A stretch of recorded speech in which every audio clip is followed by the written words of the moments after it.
This week, I secret shopped a wedding DJ and I found out exactly why their close rate is dropping. And the scary part, it has nothing to do with their pricing and everything to do with their sales funnel. So if your leads aren't booking, there's a good chance that you're doing this too. Let's break it down, starting with where most sales are lost before you even get on a consult. So I'm working with one of our high-level students and they have a sales team which was not converting the leads that were coming into their funnel. They're getting plenty of leads, but they weren't turning into bookings at a high enough rate. But we couldn't quite figure out what the issue was. So we decided to secret shop their sales team. Here's what I did. I pretended to be a bride that was engaged and really just wanted to see what would happen from beginning to end, all the way from going to their contact page to a booking, to getting a contract. As we were setting this up, the owner of the company had to give me quite a bit of information to really play into it because they're in a totally different state than I'm in. And so I knew what venue I was getting married at, how many guests I was gonna have, who referred me in the area. There was lots of fun research that went into this. And then we had to decide, what type of bride would I play? Because there's two types of couples that are gonna come into your funnel. One, the ready to buy couple. They're well researched, they've been on your Instagram, they know all your pricing, they've seen your packages online, they know already that they're ready to book. And then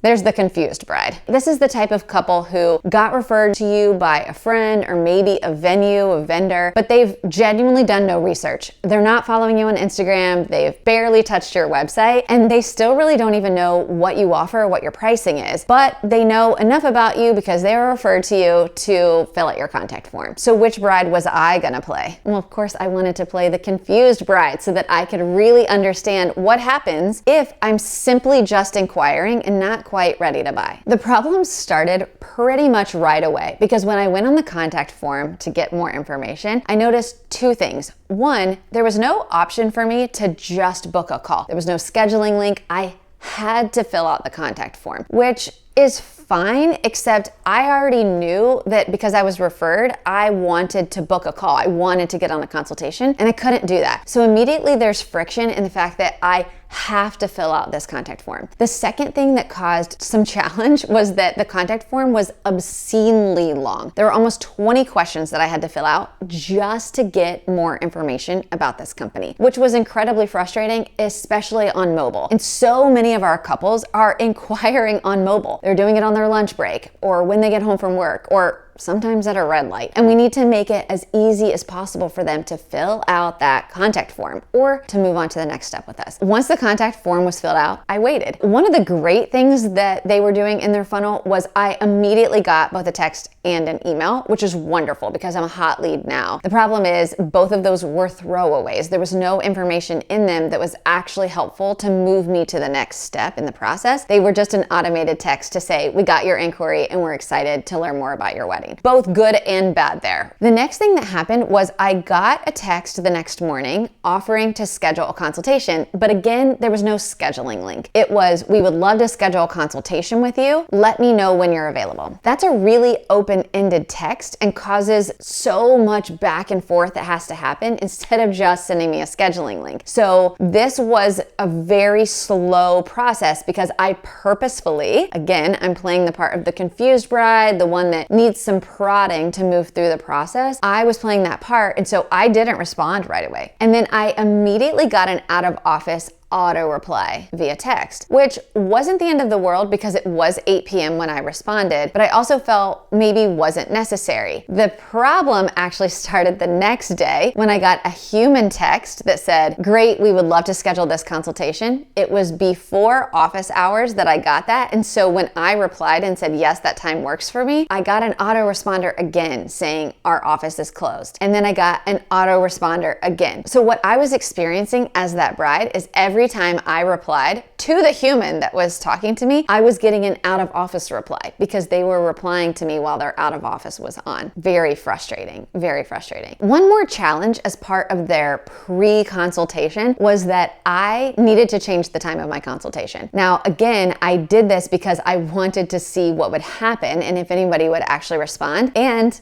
they didn't.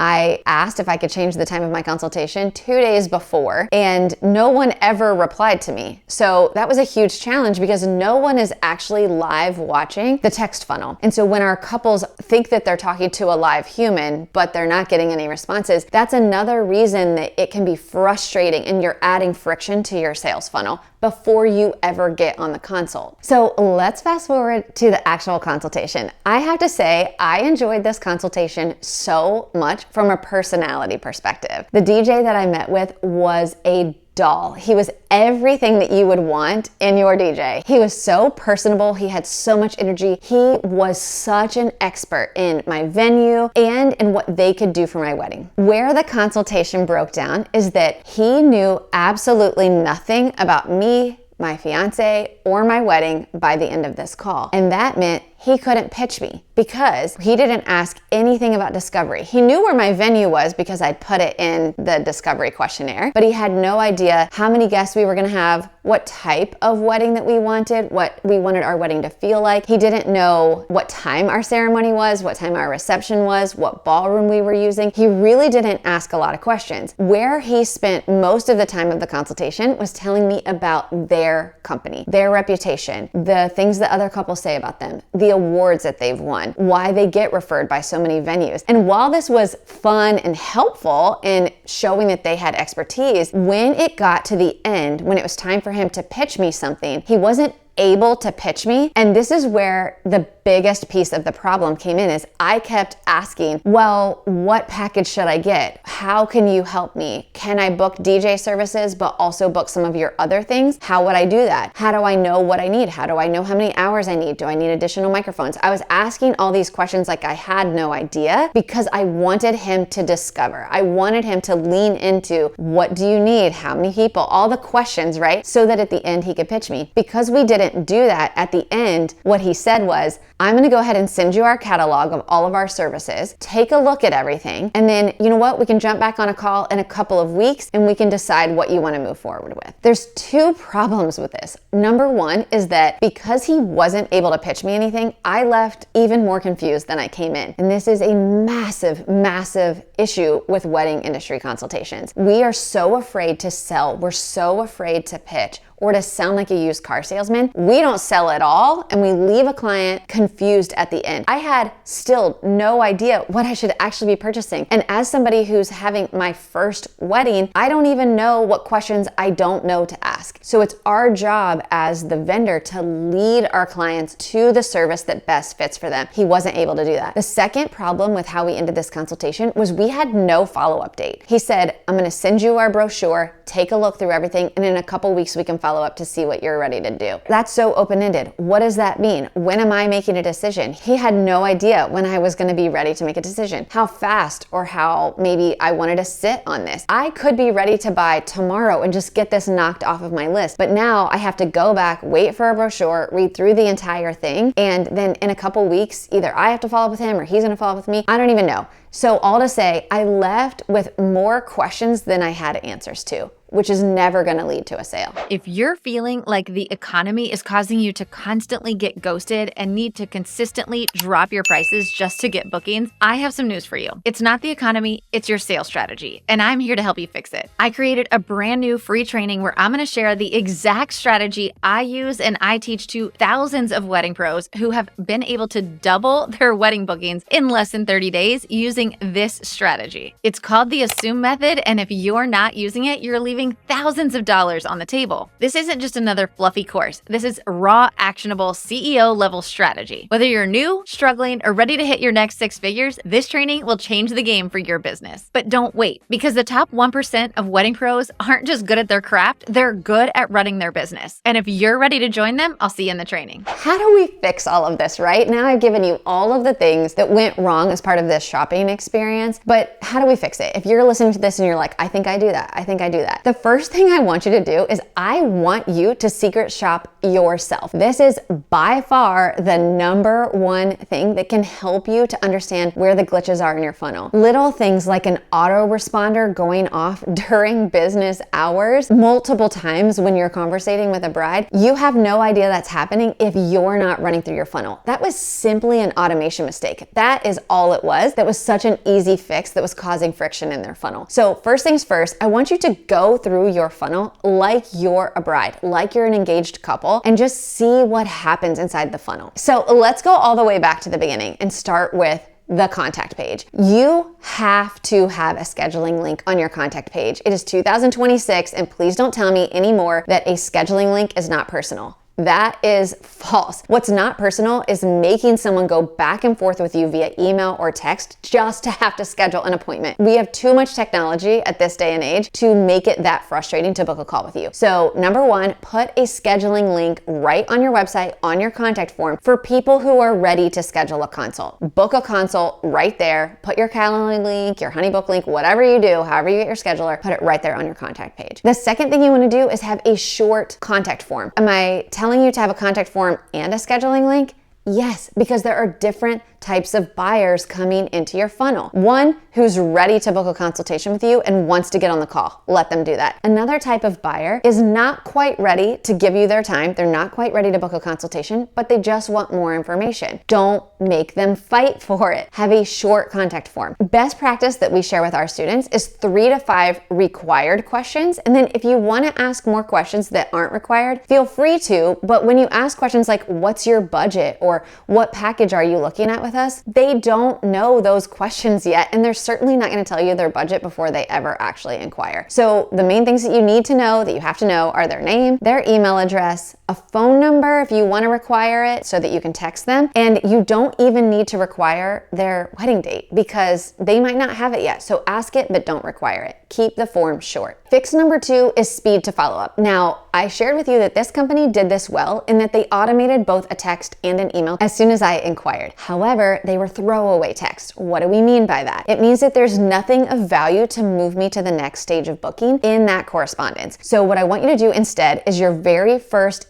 email should be automated, and it should have your full pricing guide. It should have a little bit more about your company. I love to do this in the form of an FAQ document that you can link. And most importantly, it should have how to move to the next stage in your funnel, which is scheduling a consult with you. If they didn't already schedule the consult straight from your contact page, now they've gotten a little bit more information about you. Let's offer the scheduling link again in that first email. The first text should do the same thing. I prefer personally for the first text to not be automated. I prefer that the email to be automated and the first text should be human. It doesn't need to be immediate because you've already sent the email, but as soon as you're able to get to your phone and you can shoot a quick text that says something like, hey Susie, I saw that you inquired with us earlier today. Super excited to learn a little bit more about your wedding. You likely already got an automated email from us, but I wanted to personally reach out and see if there's any questions I can answer for you. This humanizes the process and allows them to ask any questions that weren't already answered in the email. And it also helps you to ensure the email actually made it to their inbox because so many of our emails go to spam and they never even see it. So it helps you to make sure that that email actually got delivered. Fix number 3 is to master the discovery. Way too often we do so much of the talking in our consultations because we want to tell them all the things about our company, all the awards we've won, all of the great reasons they should book us. But we're not actually talking to them. We're just talking about ourselves. In a consultation, it should be the 80-20 rule. Your client should be talking 80% of the time and you should be talking 20%. A great way to understand if you're doing this incorrectly is to simply record your consultations. Click quick record either on your phone or on Zoom and watch it back. Listen, are you talking most of the time or are they? If you're talking a lot, that means you're not asking enough questions. I literally spend the first 20 to 25 minutes of a consultation, I might talk a total of like 5% of the time because I genuinely have so many questions for them. I want to know how they meet, what they like to do together, how they chose their venue, how they got engaged, when they got engaged. Does their date have special significance? Is there anything they've seen at weddings that they love or that they hate? I just want to get inside their their heads, because all of this is helping me build trust. It's also helping me to paint a story of what I'm going to pitch to them at the end and how I'm going to pitch it in a way that fills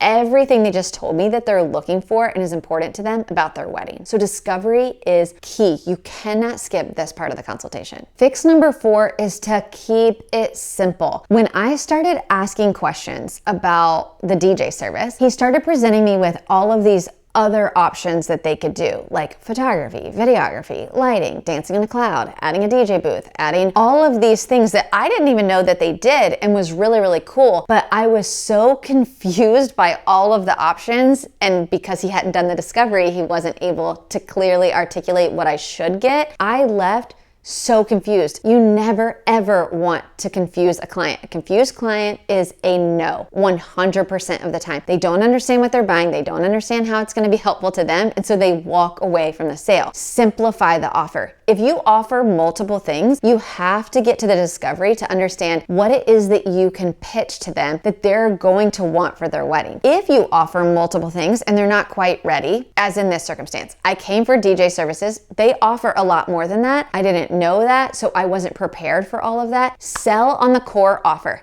Get them in as a buying client, and then you can always upsell later. Something like, hey, okay, so I know we've talked about a lot of things today, but you came here really for DJ, right? You were referred to us for DJ. We're vibing. I totally love it. I want to be your DJ. Why don't we do this? Why don't we go ahead and get you locked in for DJ services? That's going to get you locked into our calendar. It's going to ensure that I'm going to be your DJ. And then we'll set up a call for a couple weeks from now, and we can start talking about things like photo, video, lighting, any other enhancements that you want to make, but I want to get you locked into our calendar now. How's that sound? That's going to ensure that you lock them in for what they came for, you give them exactly what they needed, and then you can work on an upsell once they're already a buying client. Fix number 5 is the one I love to talk about, and this is close it up with confidence. Too often we're afraid to sell. We don't want to sound like a used car salesman. We don't want to do the hard push. Here's the thing that you need to know. You will never sound like a used car salesman if you're actually adding value and providing what they actually came for. And you cannot do that if you don't understand what the client wanted in the first place. It goes back to discovery again. Can you tell that everything here is built on discovery? When you are understanding exactly what it is that's been difficult for them, or what's been challenging for them, or what they're really looking forward to at their wedding, when you spend that time in discovery with the client, it's so easy to pitch, because instead of feeling like you're just trying to sell them something, you're actually able to paint the vision for the entire night. Something like,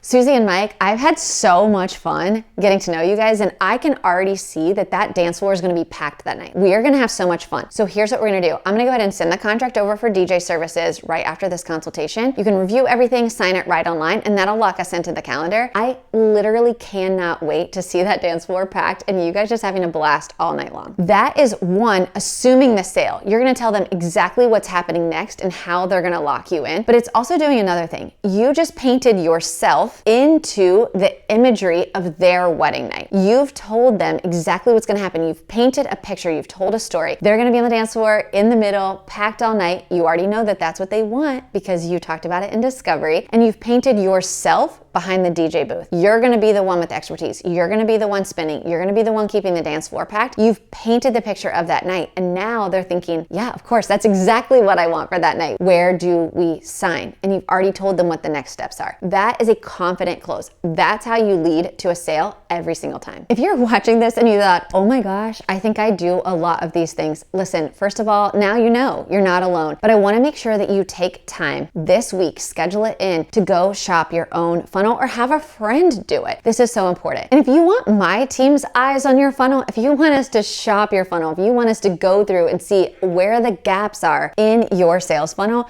I want you to book a call. We do free gap assessments, hundreds of them a month with wedding industry pros, so that we can help you really spot what is it that's keeping your leads from being able to become a paying client. You can drop down into the description below or head over to weddingproceo.com/application, grab a time that works for you, and let's figure out why your inquiries aren't booking. And CEO, if you got any value from this episode, please like and comment and share it everywhere. Thank you so much, and I will see you next time. Okay, intro. Can you hear my stomach growling? Okay, well that's definitely gonna get picked up on the mic. I have not had enough coffee because I'm starving. Okay, here we go.